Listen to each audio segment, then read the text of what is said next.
Taib, turunnya Nabi Isa alaihissalam.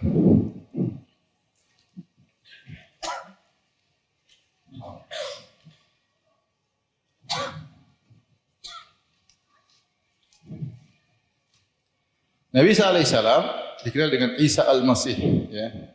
Isa al-Masih, sama seperti Dajjal, sama-sama digelar dengan al-Masih. Tapi al-Masih di sini, ya, maksudnya adalah yamsah, ya, yang menyentuh, yang mengusap penyakit, maka sembuh. Kita tahu di antara mukjizat Nabi Isa adalah menyembuhkan penyakit. Kalau orang kena penyakit baras disentuh oleh Nabi Isa maka kemudian sembuh. Ada orang buta disentuh Nabi Isa kemudian apa? Sembuh. Dan dia adalah Masihul Haq, akan melawan, membunuh Masihul Huda. Ya. Nabi Isa, ya, turunnya di mana?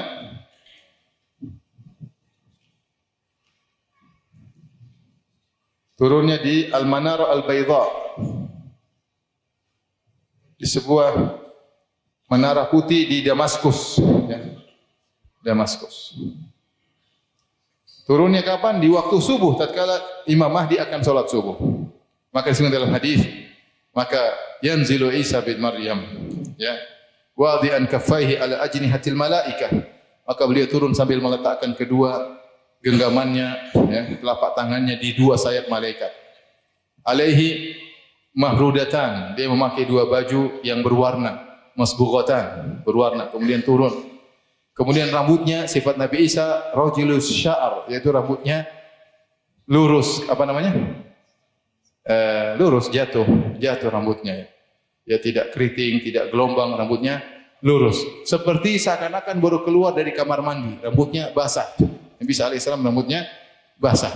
Tidak tinggi dan tidak pendek, sedang-sedang Nabi Isa alaihissalam. Warna kulitnya disebutkan dalam sebagian riwayat ahmar, sebagian riwayat putih, sehingga sebagian ulama mengatakan warna kulitnya adalah putih kemerah-merahan. Nabi Isa alaihissalam. Badannya kuat, disebut dengan ja'ad, yaitu kokoh badannya, apa? Gempal kuat, yang menunjukkan otot-ototnya kelihatan. Nabi Isa alaihissalam. Begitu dia turun, ya, la yahillu kafirin yajidu riha nafasihi illa mata. Wa nafasuhu yantahi haitsu yantahi tarfuhu. Tidaklah Nabi Isa ketika turun, tidak seorang kafir pun mendapatkan bau dari atau angin dari nafas Nabi Isa kecuali mati, kecuali wafat, kecuali tewas. Dan angin dari nafasnya ini sejauh matanya memandang, Maka Nabi Isa turun sampailah di atas muka bumi tatkala diikomatkan. Maka kemudian Imam Mahdi mengatakan, silakan Anda jadi imam. Kata Nabi Isa, tidak, Anda yang jadi imam. Sebagai bentuk pemuliaan kepada umat Nabi Muhammad sallallahu alaihi wasallam. Takrimatullah li hadhil ummah. Sebenarnya dalam hadis, Allah memuliakan umat ini. Ternyata Nabi Isa bermakmum kepada salah seorang dari umat Nabi Muhammad sallallahu alaihi wasallam, salah seorang dari cucu Nabi Muhammad sallallahu alaihi wasallam. Baik. Setelah itu Nabi Isa memimpin pasukan. Apa tugas Nabi Isa alaihissalam? Ciri-cirinya tadi apa? Apa? Rambut lurus, basah seperti baru keluar, seperti keluar dari kamar mandi, baru mandi. Bahkan disebutkan kalau dia idza ta'ta'a ra'sahu, kalau dia goyangkan kepalanya, maka jatuhlah airnya seperti mutiara yang jatuh dari rambutnya. Kemudian rambutnya limah. Limah itu rambut yang panjang melebihi dua telinga, tapi tidak sampai terjudul panjang, enggak. Jadi rambutnya cuma antara bahu dengan telinga, limah. Ya, kalau lebih panjang lagi namanya lain lagi. Jadi rambutnya bukan terurai sampai di pundaknya, enggak ya. Karena pernah Nabi Isa turun, kapan itu? Orang Indonesia turun. Saya pernah nonton dulu. Ya. Tanya kenapa kamu turun? Karena banyak kesyirikan di alam semesta. Tapi rambutnya kepanjangan waktu itu. Rambutnya dekat bahu. Rambutnya mendekati apa? Bahu, pundaknya. Tingginya sedang. Kulitnya putih, kemerahan.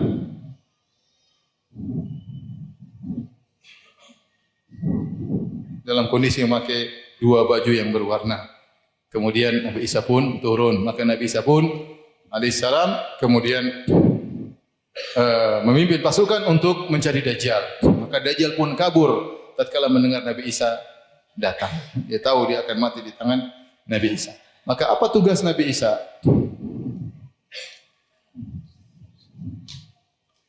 Tugasnya diantaranya membunuh siapa? Dajjal.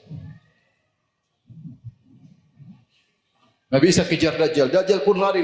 Disitulah terjadi peperangan antara kaum muslimin dengan pengikut-pengikut Dajjal. Karena peperangan mungkin di mana-mana. Sampai akhirnya tidaklah ada batu, tidak adalah pohon, kecuali berteriak, "Ya Muslim, ya Abdullah, ta'al, kemarilah wahai Muslim Abdullah, di belakangku ada Yahudi bersembunyi, uktulhu, bunuhlah dia." Ini dalil bahwasanya musuh kita sampai akhir zaman Yahudi. Bunuhlah dia, karena dia pengikut apa? Dajjal. Semua batu, semua pohon bicara, illa syajaratul gharqad, kecuali pohon gharqad, fa innaha min syajaril yahud. Dia termasuk dari pohon-pohonnya orang Yahudi. Kalau ada Yahudi sembunyi, dia diam-diam saja. Ya. Tapi semua yang lain kasih tahu ada Yahudi di belakang. Maka terjadi peperangan sampai akhirnya Dajjal mengejar Nabi Isa mengejar Dajjal sampai di Babilut. Babilut itu daerah dekat di Palestina dekat dengan Baitul Maqdis. Begitu Dajjal melihat Nabi Isa alaihissalam, maka dia pun yadzub kama yadzubul milh fil ma, maka dia pun meleleh seperti garam yang meleleh di air. Seandainya Nabi Isa biarkan saja, enggak usah ditikam, maka dia akan meleleh habis. Tapi Allah ingin memuliakan Nabi Isa agar orang tahu bahwasanya Dajjal mati tewas gara-gara Nabi Isa. Kata Nabi Isa kepada Dajjal, Masihul Haq kepada Masihul Dhalalah, "Inna li fika darbatan lan tafutahu." Wahai Dajjal, saya punya tombakan yang kau tidak akan lolos darinya. Maka Nabi Isa pun melempar dengan herbahnya, kemudian mengenai Dajjal, maka tewaslah Dajjal dengan sebab tongkatnya, dengan sebab apa? Herbahnya Nabi Isa alaihissalam. Baik. Kemudian di antara tugas Nabi Isa alaihissalam selain membunuh Dajjal adalah Nabi Isa yaksirus salib, ya, menghancurkan salib-salib.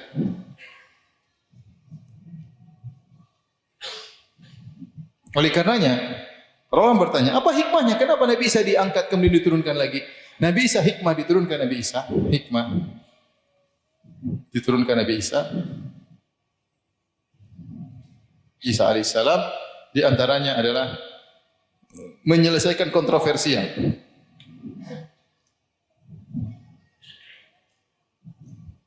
Sungguhnya manusia di alam semesta ini sedang khilaf tentang Nabi Isa alaihissalam. Secara umum ada 3 kelompok. Kelompok Yahudi mengatakan Nabi Isa adalah anak zina. Kata mereka Maryam, ya, berzina dengan seorang namanya Yusuf An-Najjar, maka lahirlah Isa. Maka mereka menuduh Isa adalah anak zina, bahkan mereka mengatakan kami telah berhasil membunuh Nabi Isa. Inna qatalna al-Masiha Isa bin Maryam Rasulullah. Sungguh kami telah berhasil membunuh Isa, ya, utusannya Allah. Bangga bisa bunuh apa? Nabi. Adapun Nasara mengatakan Nabi Isa adalah anak apa? Anak Tuhan. Kaum muslimin mengatakan Nabi Isa bukan anak zina, nabi yang mulia, dan bukan anak Allah, tapi dia seorang nabi. Bagaimana nabi-nabi yang lainnya?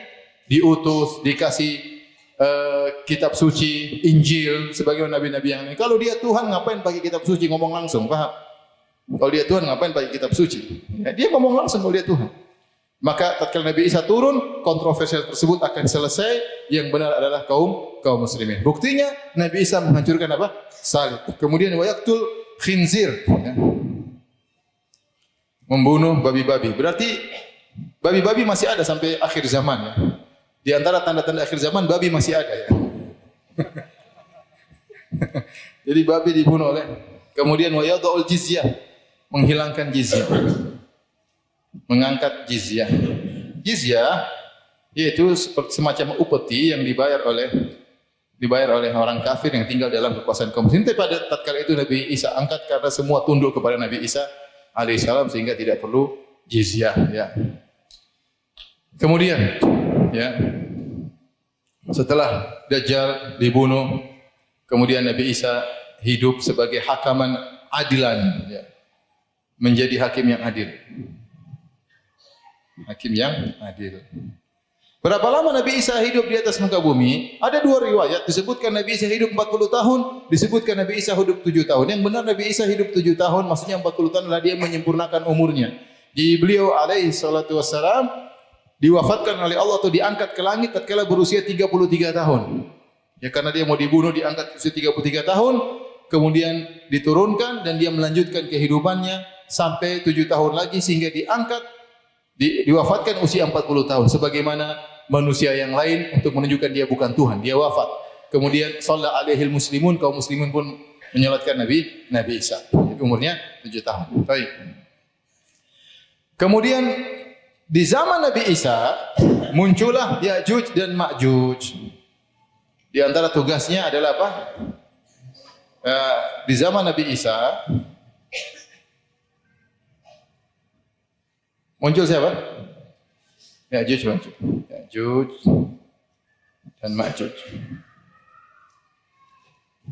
Ya'juj Ma'juj ini ya perlu cerita tersendiri ya. Baik.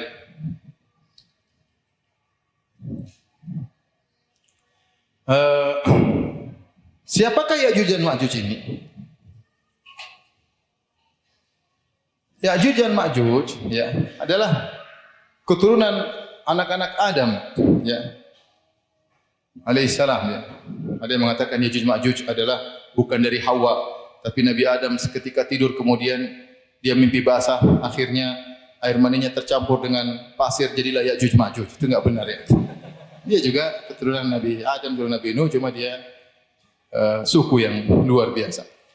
Ya'juj Ma'juj sejak kapan ada? Sudah ada sejak zaman Zulkarnain. Zaman Zulkarnain. Baik, Zulkarnain ini kapan adanya? Sebagian ulama mengatakan Zulkarnain hidup di zaman Nabi Ibrahim alaihissalam, seorang raja yang adil hidup di zaman Nabi Ibrahim. Wallahu a'lam bishawab. Kalau dia benar hidup di zaman Nabi Ibrahim alaihissalam, berarti di zaman itu sudah ada Ya'juj dan Ma'juj dan mereka jumlahnya banyak. Makanya ketika Zulkarnain bertemu dengan suatu kaum, hatta idza balagha bainas saddaini wajada min dunihima qauman la yakaduna yafqahuna qawla. Qalu ya dzal qarnain inna ya'juj wa ma'juj mufsiduna fil ard fahal naj'alu laka kharjan ala an taj'ala bainana wa bainahum sadda. Maka mereka mengeluh kepada Zulkarnain. Ketika Zulkarnain sampai di sebuah kaum yang terletak di antara dua gunung yang tinggi, kaum tersebut hampir-hampir tidak bisa memahami apa yang dikatakan oleh Zulkarnain. Mungkin Zulkarnain raja punya penerjemah. Intinya mereka mengeluh, mereka mengatakan ya Zulkarnain, sungguhnya Ya'juj dan Ma'juj melakukan kerusakan di atas muka bumi. Maukah Anda menolong kami? Kami akan kasih upah. Buatlah kami bendungan, tembok penghalang antara kami dengan mereka. Qala ma atani fihi rabbi khairun fa'inuni biquwwah aj'al bainakum bainahum radma atuni zubarul hadid hatta idza sawa baina as-sadafaini qala anfukhu hatta idza ja'alahu naran qala atuni ufrik alaihi qitra famasta'u ayyadharuhu masata'u lahu naqaba.